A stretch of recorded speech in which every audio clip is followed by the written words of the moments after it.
Bonjour, je suis Marion Marten et un jour, j'ai réalisé que je n'avais lu presque que des hommes. Alors j'ai décidé de changer ça. Bienvenue dans la bibliothèque de Marion, où l'on célèbre l'écriture des autrices du monde entier. Dans chaque épisode, je vous raconte une lecture qui m'a marquée. Je crois que je vis actuellement sur une autre planète. I had never intended to be a writer. Ma première expérience d'écriture m'a révélé que l'écriture était totalement dangereuse. Un effort de ma part, pas un effort, mais un courage de ma part de d'où je viens, de faire des livres. Très émue, très heureuse. Je me rends pas encore vraiment compte. Voilà, j'ai pas encore tout à fait atterri. Je passe ma vie à tomber enceinte de livres. Ma vie est une longue grossesse de livres. Enfant, elle avait très tôt rejeté les histoires de Papa Ours et Maman Ours qu'on lui donnait à lire. Dans sa version à elle, Papa Ours battait Maman Ours à coups de vase en cuivre. Résignée, Maman Ours souffrait en silence. Dans ce 9e épisode, j'ai envie de vous parler d'un livre qui m'a mis les larmes aux yeux, qui m'a profondément bousculée et émue. Il s'agit du roman Le Dieu des petits riens d'Arundhati Roy. Ce roman, récompensé en 1997 par le Booker Prize, est un roman dont l'histoire vous attrape à la gorge et vous noue les tripes. Après la lecture de ce drame, et comme Esta, vous n'aurez probablement plus les mots pour parler, mais seulement vos yeux pour pleurer, et pour mieux regarder la nature et ces petites choses divinement simples qui vous entourent. Commençons par cette citation. Tandis que les enfants de leur âge apprennent d'autres choses, Esta et Raël apprirent, eux, comment l'histoire négocie ses conditions et perçoit ses droits auprès de ceux qui violent ses lois. Il est des chroniques que j'ai pu écrire sous le coup de l'émotion, et c'est le cas de celle-ci. Lorsque j'ai lu ce texte, j'avais le cœur serré, les larmes aux yeux. Le premier roman de cette autrice indienne, largement salué par la critique, et comme je le disais, consacré par le Booker Prize l'année de sa parution, m'a profondément bouleversée. Il fait partie de ces livres, selon moi, dont les pages vous laissent pour toujours une cicatrice. Ces livres qui nous enseignent que la liberté et l'amour se paient cher et peuvent même vous coûter la vie.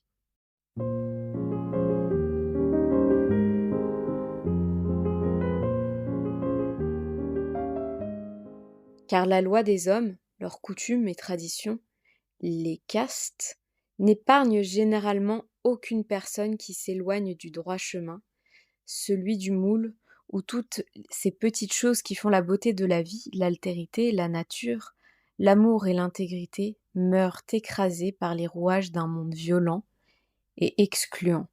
Une société où l'on vous dit qui vous pouvez aimer et qui vous pouvez tuer, où le mensonge l'emporte sur la vérité, où la haine de l'autre domine l'amour et la tolérance, où des enfants sont instrumentalisés, maltraités et leur trajectoire de vie à jamais fracturée. Je vous fais un avertissement de lecture. Certaines scènes de ce roman peuvent heurter la sensibilité des lecteurs, notamment en raison de descriptions de violences sexuelles sur des enfants, mais aussi d'inceste. C'est un thème dont le traitement m'a aussi perturbée dans une autre lecture, celle de Moon Tiger de Penelope Lively, un autre Booker Prize de ma bibliothèque. Et je me pose la question, peut-être est-ce le signe d'une époque qui traitait ce sujet bien différemment d'aujourd'hui, car c'est profondément perturbant. Alors dans Le Dieu des petits riens, nous sommes à Ayemenen, en Inde. Raël et Esta sont des jumeaux de 8 ans et traversent l'histoire main dans la main. Avec finesse, l'autrice tente de saisir la lumière et les zones d'ombre du rapport gémellaire si particulier, insondable pour les autres, ces êtres nés avec 2 corps qui semblent partager la même identité et la même âme. Leur mère commet la pire des ignominies aux yeux de la société en se liant à un intouchable. Le roman d'Arundhati Roy révèle cette guerre des castes et nous conjure d'épouser l'humanisme. Un être humain, quel que soit son statut sur l'échelle sociale, n'en est pas moins un être humain qui mérite l'intégrité et l'amour. Ici, il y a un cœur qui bat, mais des chaînes l'enferment de l'autre côté du fleuve, dans les ténèbres. Lorsque chacun reste à sa place, il n'y a pas de drame, semble nous avertir la société. Mais peut-on empêcher l'amour et le désir de naître? Et qui, en lisant ce livre, n'aimerait pas la pureté de Veluta?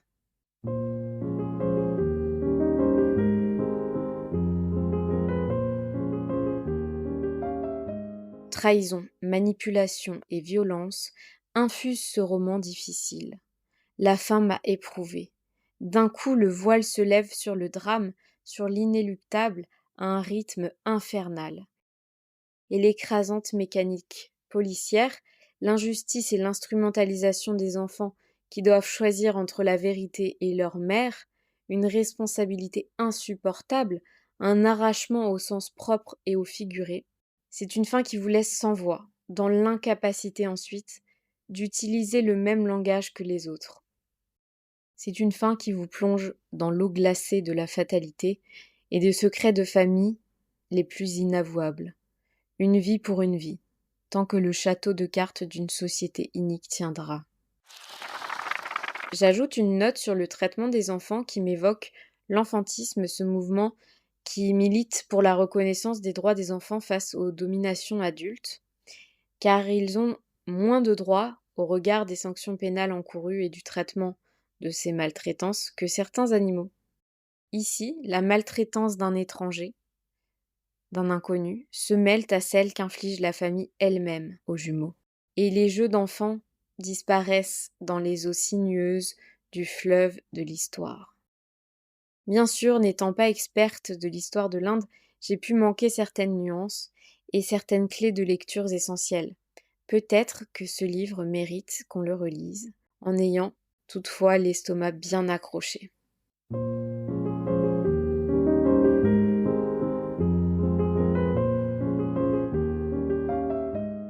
J'ai sélectionné ce roman pour son prix littéraire outre-Manche et je n'ai pas été déçue du voyage.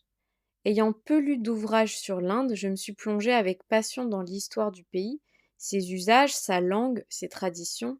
On y retrouve les grands thèmes des grands romans racontés d'un point de vue historique, rarement étudié par le grand public, comme la guerre de l'Inde avec la Chine, la partition et la naissance du Pakistan, ou encore la montée du communisme et du mouvement naxaliste au Kerala. Outre l'aspect historique et culturel du roman, Le Dieu des petits riens, on réalise à quel point les récits sur les violences conjugales sont universels et constituent un thème récurrent de la littérature des femmes. Ce qui m'interpelle le plus et qui est le cœur de mon projet littéraire, c'est la condition féminine à travers le monde. Saisir le temps d'une lecture, leur point de vue, leur observation, leur réalité. Enfin, dans ce texte, la nature prend la forme d'autant de personnages qu'on aime croiser et observer. Ces coccinelles et ces fourmis qui se meuvent au rythme de la lune et du fleuve, et qui accompagnent les aventures tragiques de nos héros, frappés par le destin et l'iniquité.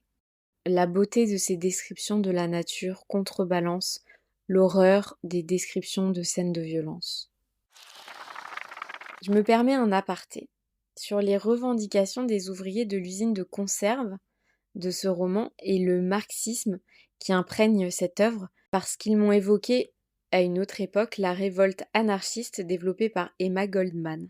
Mais ça m'a aussi fait penser, notamment la répression policière, à un autre roman, Celui qui revient, d'Anne Kang, prix Nobel de littérature 2024, qui évoque le soulèvement de Gwangju en 1980 et l'errance des survivants parmi les fantômes de l'histoire.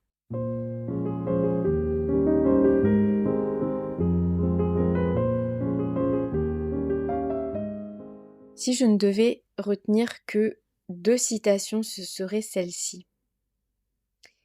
Toutes les familles connaissent ça. Chacun appuie là où il sait faire mal, comme un docteur un peu sadique.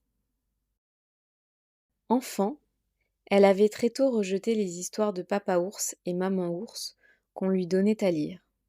Dans sa version à elle, Papa Ours battait Maman Ours à coups de vase en cuivre.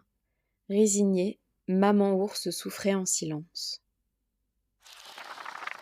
Allez plus loin dans vos lectures d'autrices. Si vous appréciez comme moi les romans mettant en scène des jumeaux, je vous recommande la lecture de La Petite Fadette de George Sand ou encore celle d'Hamnet de Maggie O'Farrell. Dans cette même lignée, impossible pour moi de ne pas mentionner les jumelles dans L'autre moitié du soleil de Chimamanda Ngozi Adichie. Ces œuvres illustrent la beauté du lien gémellaire, un lien profond et parfois sacrificiel. Ensuite, sur le sujet des castes, je pense à un texte très connu, La Tresse de Laetitia Colombani. Ce roman suit le destin d'une intouchable qui offre sa chevelure au temple dans la tradition hindoue de la tonsure rituelle, offerte en signe de gratitude ou d'humilité. Ses cheveux, une fois collectés et vendus, se retrouvent ensuite dans des perruques portées par des femmes atteintes de cancer à l'autre bout du monde. C'est un sacrifice, là aussi, qui nous enseigne l'amour de son prochain, mais aussi la puissance de ces petites et grandes choses qui font la vie. Et pour finir, sur ma liste de lecture se trouve le second roman d'Arundhati Roy, qui est également une militante. Et ce roman, c'est Le ministère du bonheur suprême, publié 20 ans après Le Dieu des petits riens. C'est un roman choral qui nous transporte du vieux Delhi jusqu'à la vallée du Cachemire et aux forêts de l'Inde centrale contemporaine. Puissent ces idées de lecture vous donner envie de lire plus d'autrices du monde entier. Merci d'avoir écouté ce podcast. Pour prolonger la réflexion, je vous invite à découvrir mes chroniques sur mon blog labibliothèquedemarion.fr et à plonger dans tout un univers féminin et féministe. À bientôt pour un prochain épisode.